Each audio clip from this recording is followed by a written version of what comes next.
The moment Quinn Lawson stepped through the doors of the Grand Plaza Hotel, 15 years melted away. The champagne glasses clinked, laughter echoed across marble floors, and suddenly he was 18 again, uncertain and hopeful, before life had hardened him into the CEO of Lawson Technologies. He adjusted his custom-tailored suit jacket, a reflexive gesture that reminded him of how far he'd come from the awkward teenager who once roamed the halls of Westlake High School. "Quinn Lawson, is that really you?" A woman in a blue cocktail dress approached, her name tag identifying her as the former head cheerleader. "I heard you were some big-shot tech mogul now," Quinn smiled politely, offering the rehearsed humility he'd perfected for business magazines. "Just lucky timing in a growing industry," he said, accepting a flute of champagne from a passing waiter. The truth was more complicated. 12-hour workdays, strategic risks, and ruthless dedication had built Lawson Technologies into a billion-dollar company. Nothing about it had been luck. He scanned the ballroom, recognizing faces that had aged in ways both expected and surprising. Former jocks with receding hairlines, the valedictorian who'd become a successful surgeon, the class clown now running for local office. Quinn had followed none of their lives on social media. He was too busy building his empire to indulge in nostalgia. "They're setting up the slideshow of old photos soon," the former cheerleader said, touching his arm. "Should be embarrassing for everyone." Quinn nodded, already calculating how long he needed to stay to be polite. He hadn't wanted to attend at all, but his PR team insisted it would humanize him before next month's product launch. "Reconnect with your roots," they'd said, as if anything in this ballroom had shaped the man he'd become. He was making his way toward the bar when he noticed a small commotion at the entrance. A woman had arrived, wearing a simple black dress that somehow stood out among the flashier outfits. Her chestnut hair fell in loose waves past her shoulders, and even from across the room, something about her posture, confident but slightly reserved, tugged at his memory. When she turned, Quinn froze, champagne halfway to his lips. Harper Gibson. The girl who'd once held his heart in her hands. The one who'd left for France their freshman year of college, promising to write, to visit, to keep what they had alive until gradually, inevitably, their connection had faded into silence. Quinn set his untouched drink on a nearby table, suddenly needing both hands free. 15 years of practiced business composure threatened to crumble. He'd prepared for awkward small talk with former classmates, for reminders of his unremarkable high school days. He hadn't prepared for her. Before he could decide whether to approach or retreat, Harper looked up. Their eyes met across the crowded room, and the world around Quinn seemed to still. Her expression shifted from surprise to something unreadable. Then after the briefest hesitation, she smiled and began walking toward him.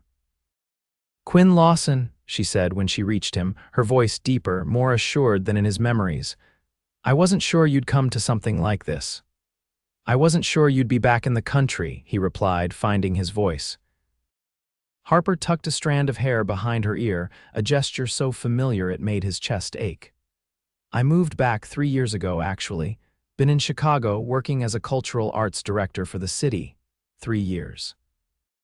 She'd been on the same continent, just a 2-hour flight away, while he'd convinced himself she was still in Europe, still the one who got away. Quinn studied her face, noting the fine lines at the corners of her eyes, the more pronounced cheekbones, the confidence that hadn't been there at 18. "And you're," she gestured vaguely at him, "running a tech company. I see your name in business articles sometimes." "Lawson Technologies," he confirmed. "We specialize in security software," she nodded. "Quite the success story. I always knew you'd do something impressive." A server approached with appetizers, and Quinn welcomed the brief interruption to collect himself. This was surreal, standing beside Harper Gibson, making polite conversation as if they were distant acquaintances, as if they hadn't once mapped out a future together during late-night talks under summer stars. "How long are you in town?" he asked, reaching for neutrality. "Just the weekend." "My parents moved to Florida years ago, so there's not much to keep me here." She accepted a drink from a passing tray. "You, I live here now, moved the company headquarters back from San Francisco last year. Harper's eyebrows rose. Really? Coming full circle? Something like that. Quinn didn't mention the real reason: his father's heart attack, the promise to his mother to be closer, the realization that despite his success, he'd built nothing that truly mattered to him personally. Listen, it's getting crowded in here. Would you want to? Quinn, there you are. A man's voice boomed behind him. James Taylor, former quarterback and current real estate developer, clapped a hand on Quinn's shoulder. The man of the hour, you've got to tell everyone how you went from the computer lab to the corner office. Quinn felt Harper step back slightly. Another time, maybe, he said to James, but when he turned back, Harper was already moving away, giving him a small wave. Catch up later, she mouthed, disappearing into the crowd. For the next hour, Quinn endured exactly what he dreaded: forced reminiscing, awkward photos, people who clearly wanted to pitch him business ideas. All while his attention kept drifting to wherever Harper was in the room. She moved easily between groups, laughing genuinely, listening attentively. She'd always had that gift, making others feel truly seen. When the formal dinner began, Quinn found himself seated at a table with the reunion committee, nowhere near Harper. He made appropriate conversation while picking at overcooked chicken, his mind elsewhere. 15 years had passed. They were different people now.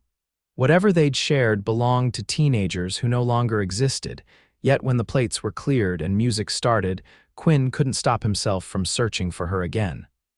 He found her near the dance floor, talking with their former English teacher. She caught his eye and gave him a small smile that reminded him of senior prom the night before she'd told him about the scholarship to Paris, the beginning of their end. The DJ announced it was time for a special slideshow of their high school years. The lights dimmed and everyone turned toward the large screen. Quinn took the opportunity to slip away, needing air.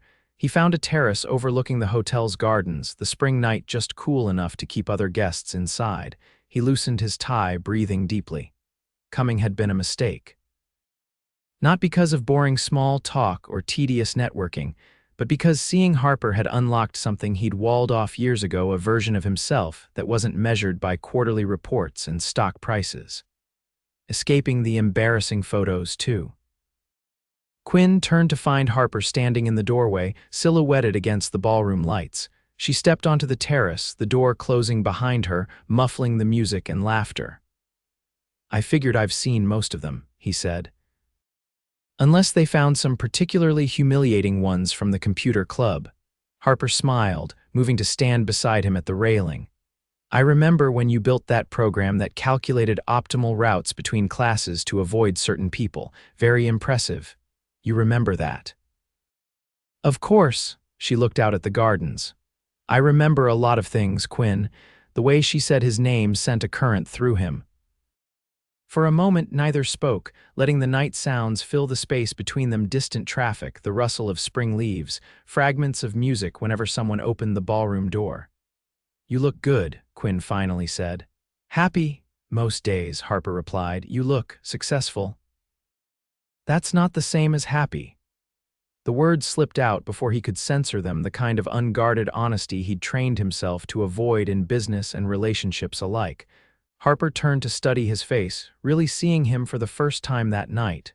No, it's not, she agreed softly. Are you happy? Quinn considered deflecting, but found he couldn't lie to her. I have everything I worked for. The company's valued at over $2 billion. We're launching a new platform next month that could change how data security works. He paused, but happy. I'm not sure I've stopped long enough to know. Harper nodded slowly. That scholarship to the Sorbonne, it was everything I'd dreamed of, but I sometimes wonder what would have happened if I'd stayed. The admission hung between them, fragile and unexpected. Quinn tightened his grip on the railing. You would have resented giving up the opportunity, he said. We were too young. Maybe, Harper acknowledged, but there are different kinds of opportunities, aren't there? Different paths that shape us. A burst of laughter from inside interrupted the moment. Someone opened the terrace door, calling out, Hey, they're doing class superlatives. Harper, they're looking for you, most likely to live abroad. Harper rolled her eyes but smiled. Duty calls, apparently. She hesitated, then added, "Will you be at brunch tomorrow? The committee organized something at Riverside Cafe." Quinn hadn't planned to attend, but he found himself nodding. "I'll be there." She held his gaze a moment longer, then turned and walked back inside, leaving Quinn with the distinct feeling that 15 years had suddenly compressed into minutes. The next morning, Quinn arrived at the cafe early, securing a table with a view of the entrance.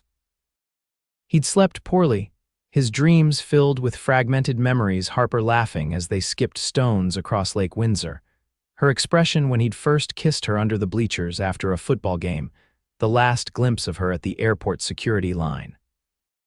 He ordered coffee and checked his phone, where dozens of emails demanded attention. The prototype for their new security platform was behind schedule. The marketing team needed his approval on the campaign. His assistant had rearranged 3 meetings for Monday to accommodate a potential investor. The normal rhythm of his life temporarily suspended. The cafe door opened, and Harper walked in, wearing jeans and a cream sweater, her hair pulled back in a casual ponytail. She spotted him immediately and waved, stopping to greet a few classmates before making her way to his table. "You actually came," she said, sliding into the chair opposite him. "I wasn't sure if CEO duties might call you away." "I've learned to delegate," he replied, which wasn't entirely true. He still micromanaged most aspects of his company, a habit his executive coach called his greatest limitation to growth. Harper ordered tea when the server came by. "So tell me about this billion-dollar company of yours, the real version, not the press release." Quinn found himself doing exactly that, explaining how he'd developed the initial security algorithm in his dorm room, the years of refining it while working tech support jobs, the first investor who took a chance on him, and the sleepless months before their first major contract. "It consumed me," he admitted.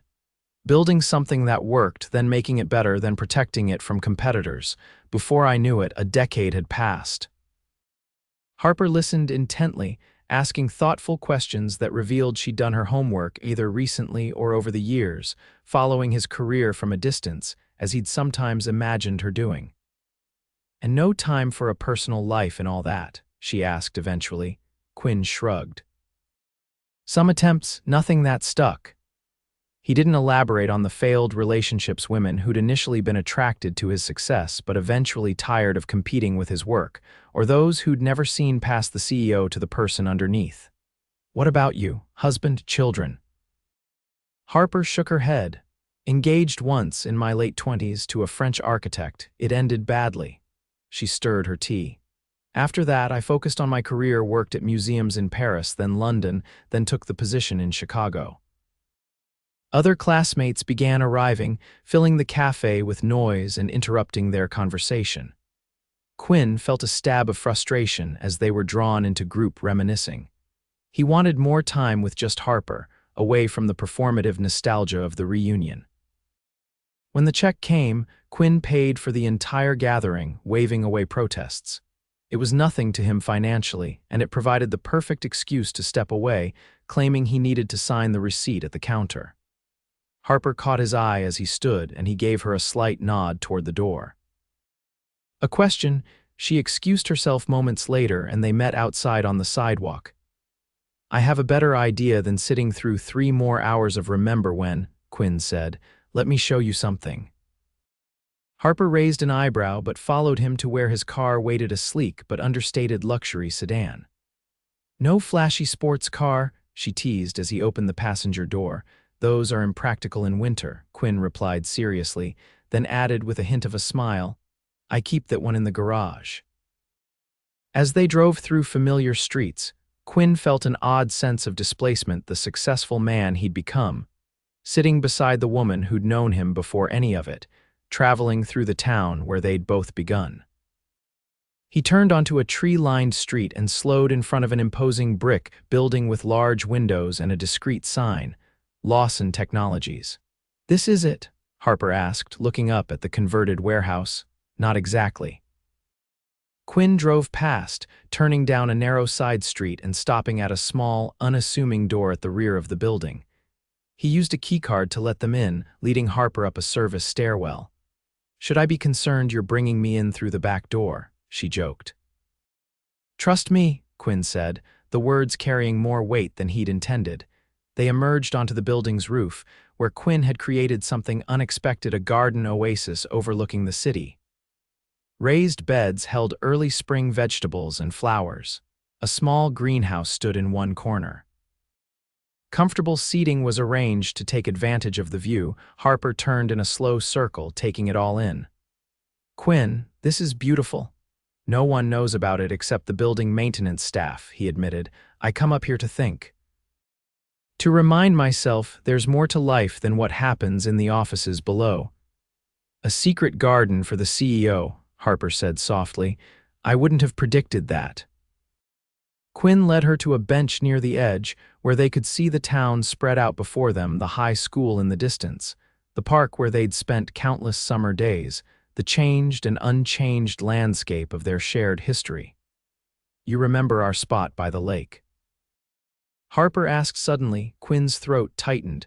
The fallen oak, how could I forget? I went there yesterday before the reunion. It's gone now. Storm took it down 5 years ago, Quinn said. I happened to be in town visiting my parents, felt like losing an old friend. Harper turned to him, surprise evident in her expression. You were still attached to it, after everything? Harper, Quinn met her eyes directly. I was attached to everything about us. The admission hung between them, too honest to take back, too important to ignore. Harper's expression softened. I wrote you letters, she said quietly. Real ones on paper. For months after I left, I'd pour everything into them, how Paris was beautiful but overwhelming, how my French wasn't as good as I'd thought, how I missed you so much it was physical. I only got the first few, Quinn said, confused, because I never sent them. Harper looked down at her hands. I convinced myself it was kinder to let you go completely, that holding on would just prolong the inevitable. Long-distance relationships at 19 rarely survive. Quinn absorbed this, recalibrating 15 years of assumptions. I thought you'd found something better, someone better. Harper shook her head. There was no one else, not then, just a scared girl pretending to be braver than she was. She looked out at the view. I thought about reaching out so many times over the years, especially after I moved back to the States.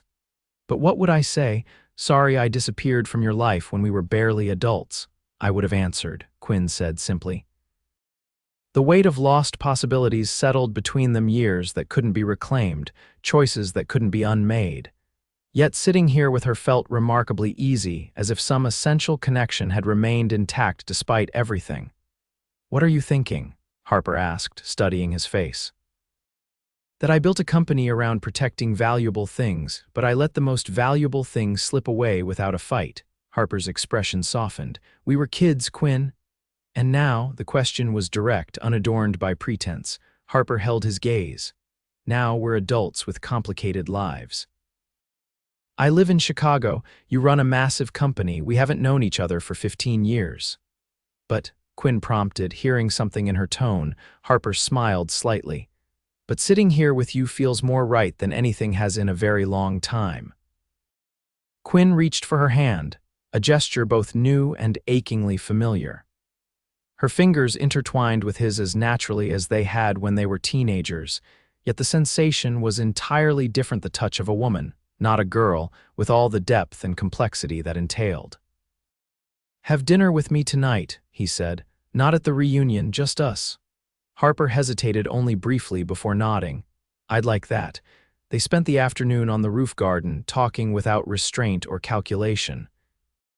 Quinn learned about Harper's work bringing art to underserved communities, her travels through Europe and Asia, the dissertation she'd written on cultural exchange programs that had led to her current position. He shared the real struggles of building his company, not just the success story he presented to the world, but the failures and doubts, the lessons learned through painful experience. As afternoon faded toward evening, Quinn realized he hadn't checked his phone once, something that hadn't happened in years. The constant pressure of being reachable, responsible, had temporarily lifted in Harper's presence. We should probably go if we're having dinner, Harper eventually said, though she made no move to stand. Or, Quinn suggested, I could have something brought here. Harper looked around the rooftop, now bathed in the golden light of approaching sunset. That would be perfect. Quinn made a quick call, arranging for a meal to be delivered from his favorite restaurant. While they waited, he showed Harper the greenhouse where he grew herbs and started vegetable seedlings, explaining how gardening had become his rare escape from the pressures of running the company.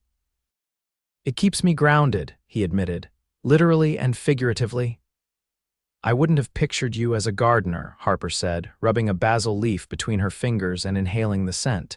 "But it suits you somehow. People change, or maybe they just become more fully themselves." Quinn watched her move among the plants. "What about you? What grounds you?" "Art, mainly. Creating it, sharing it," Harper smiled. "I still paint, though not as often as I'd like. Mostly watercolors now instead of the oils I used in high school." "You were always talented," Quinn remembered. "I still have that small landscape you gave me for my 18th birthday." Harper looked genuinely surprised. "You kept it all this time?" "It's in my home office. I look at it every day." Something shifted in Harper's expression, a realization, perhaps, of how present she'd been in his life even in her absence. Before she could respond, there was a knock at the roof access door. Quinn excused himself to retrieve their dinner. He returned with an elaborate spread gourmet dishes from the city's finest restaurant, arranged on proper plates rather than takeout containers, complete with wine and candles. "Advantages of being the boss," he explained as Harper's eyes widened. They were happy to accommodate. They ate as the sun set, the city lights gradually illuminating below them. The conversation flowed effortlessly, moving between past and present, serious and light. Quinn couldn't remember the last time he'd laughed so genuinely or listened so intently to another person. As they finished the meal, Harper asked the question he'd been expecting.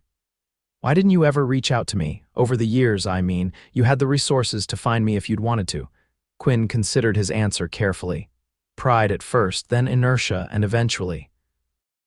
I convinced myself that what we had was perfect because it was incomplete, that reality could never match the potential." "And now," Harper asked quietly, "now I'm wondering if I was completely wrong." Quinn met her eyes. "If reality might be better than anything I imagined." Harper held his gaze, the city lights reflecting in her eyes. "That's a lot to put on one reunion weekend." "I know." Quinn leaned forward slightly. "But I also know that sitting here with you feels like finding something I didn't realize I was still looking for." Harper's expression softened. She reached across the table, her fingers brushing his. "I fly back to Chicago tomorrow afternoon." "I have a plane," Quinn said simply. A smile tugged at Harper's lips. "Of course you do." She didn't pull her hand away. "What are you suggesting, exactly? That this doesn't have to end tomorrow?" "That Chicago is a short flight away. That we've already lost 15 years. I don't want to lose more out of practicality or caution." The boldness of the statement hung between them.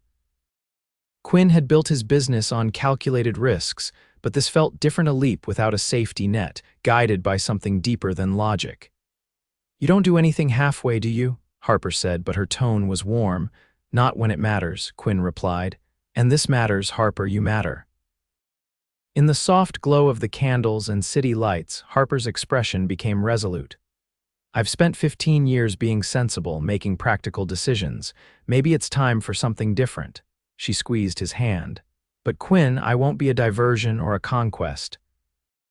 If we do this, it has to be real." "I've had enough diversions to last a lifetime," Quinn assured her. "What I haven't had is this, whatever is happening between us right now." Harper stood, still holding his hand, and moved around the table to him. Quinn rose to meet her, and suddenly they were face to face, close enough that he could see the flecks of gold in her hazel eyes, the slight upturn at the corner of her mouth. "We should be careful," she whispered, even as she leaned closer.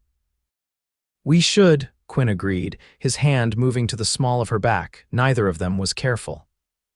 When their lips met, it was both familiar and entirely new, a reconnection and a beginning wrapped into one moment. Quinn pulled her closer, the years falling away as Harper's arms wrapped around his neck. The kiss deepened, carrying 15 years of unspoken words, of what ifs turned suddenly, unexpectedly, into what now, when they finally broke apart, breathless, Harper rested her forehead against his. "Well," she murmured, "that answers one question." "What's that?" Quinn asked, his voice rough, whether the chemistry was just teenage hormones. She smiled up at him. "Apparently not," Quinn laughed, the sound surprising him with its freedom. "Apparently not," he echoed, brushing a strand of hair from her face. They stayed on the roof late into the night, talking, kissing, rediscovering each other as adults while honoring the history that connected them. When the temperature dropped, Quinn brought out blankets from a storage chest and they sat wrapped together, planning tentatively at first, then with growing confidence. "I have a major project in New York next month," Harper said. "That's much closer than Chicago." "I'll be in New York anyway for investor meetings," Quinn replied. "And my development team is actually based there." Possibilities unfolded before them: weekends, holidays, ways to bridge the distance while they explored what this new connection might become. Neither rushed to define it exactly, but both recognized its potential. As midnight passed, Harper yawned against his shoulder. "I should probably get back to my hotel." "Stay with me," Quinn said quietly. I mean, I have a guest room if you'd prefer." "I just don't want a night to end yet." Harper studied his face, then nodded. "I don't want it to end either." Quinn's home was exactly what Harper might have expected: sleek, modern, impeccably designed, with unexpected touches that revealed the man behind the CEO facade. Books everywhere, not just for show but well-read. The painting she'd given him prominently displayed despite its amateur quality. Plants in every room, thriving under his care. "It suits you," she said, turning in a slow circle in his living room. "Organized but not cold." "It's taken years to feel like home," Quinn admitted. "For a long time it was just a place to sleep between workdays." "And now?" Harper asked. Quinn looked at her standing in his space, fitting into it as naturally as if she'd always been there. "Now it feels more like home than it ever has."